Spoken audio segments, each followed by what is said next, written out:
That's why this is 24.4 divided by 1,000. And everything else is pretty straightforward. And you get a value of about 150.3 in this case. I'll do this calculation. Let's do the notation.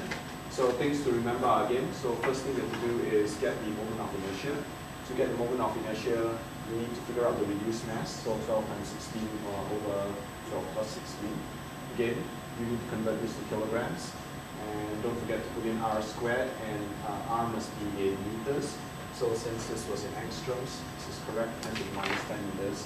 And then you get something like 10 to the minus 16, plug it in here. Plug in K, plug in T. Carbon monoxide is not a very symmetric molecule. It actually looks different when you rotate it 180 degrees. So sigma is equal to 1. The other thing to be careful of is this is h bar squared, so don't forget h bar is h over 2 pi. And with all said and done, this will begin about this. This is about vibration. In vibration, the first thing you need to do is calculate x. So x is equal to h nu by over kt. If nu by was about 2,000 inverse centimeters, and I just picked something that was slightly higher than 1800. 1800 is a carbon stretch. Carbon monoxide probably has a stretch that is slightly higher frequency than that. The actual number is, I don't know, probably 2100-ish, but it's 15,000. In any case, once you plug all that in, you get some value of x, and what you will see is this first term gives you a pretty small number. The second term gives you a pretty darn small number, and so when you add them up, you get a very small number, smaller than 1 joules per Kelvin. This isn't surprising, and the reason why this isn't surprising is that at room temperature for carbon monoxide, there's practically no contribution from the thermal energy, right? So if you think about it, the first term of this thermal energy, that number is pretty close to 0. It's a very, very small number. And the second term, which has to do with the partition function, well, the partition function is pretty close to 1, right? Because at room temperature, almost everything is sitting in the vibrational state. So Q is very close to 1. If Q is very close to 1, log of something that's very close to 1 is going to be really, really close to 0, just slightly larger than it.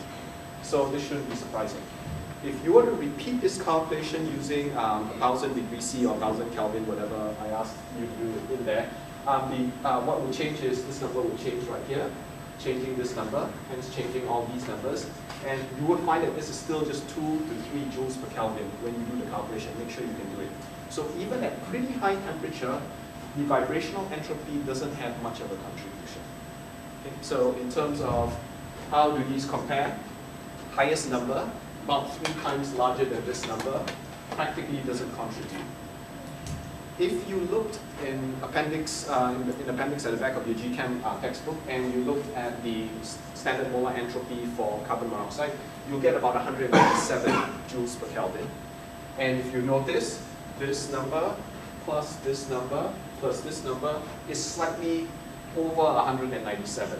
So very, very close to the third law result. That actually shows you how powerful this method is.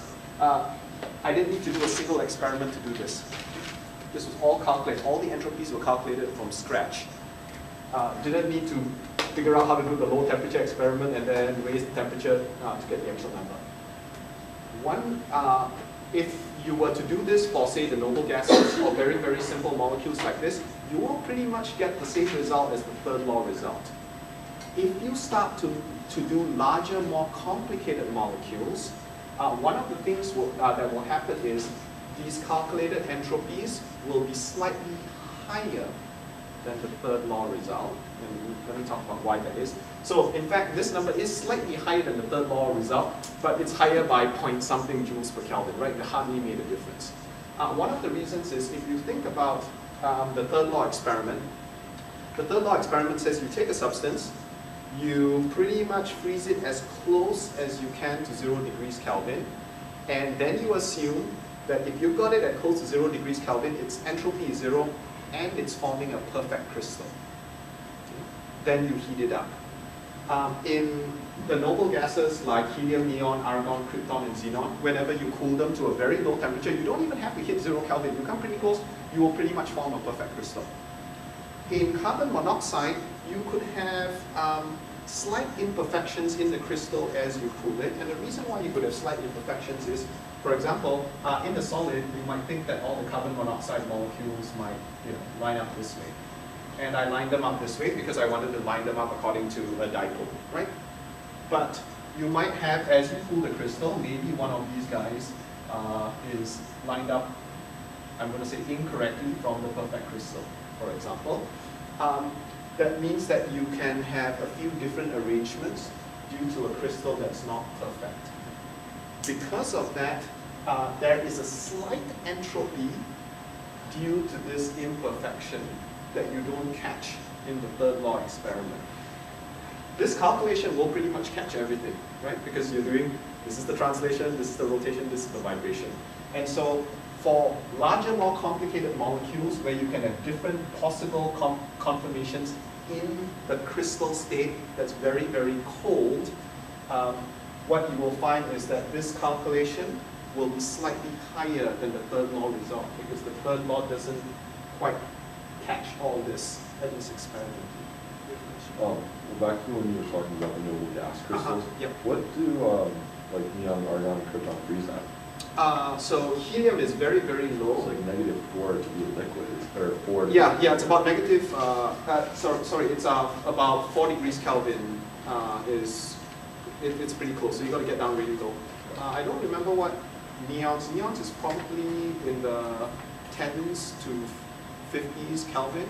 Argon's probably slightly higher. Xenon is actually probably only freezes in probably what 100 or 150 Kelvin. So it's but when they freeze, they will freeze into a nice, perfectly packed crystal.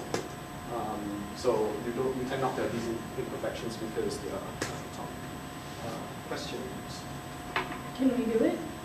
Can you do what? Can we freeze it? No, we don't have the ability to freeze it that low. I mean, we've got liquid nitrogen, but what you need to do is then have a magnetic field and then further cool and then get liquid helium and then further cool it. It's actually quite a difficult experiment. So unfortunately not. But you can calculate everything from scratch. Questions? Okay, I'm going to quit now. We will get together at 7. I'm going to get 3 large pizzas. That sounds about right. Yay! Thank you. Thank you. Elena, come back at 6:40. We'll make a pizza wrap. Down the hill. Bring this. This is Charlton.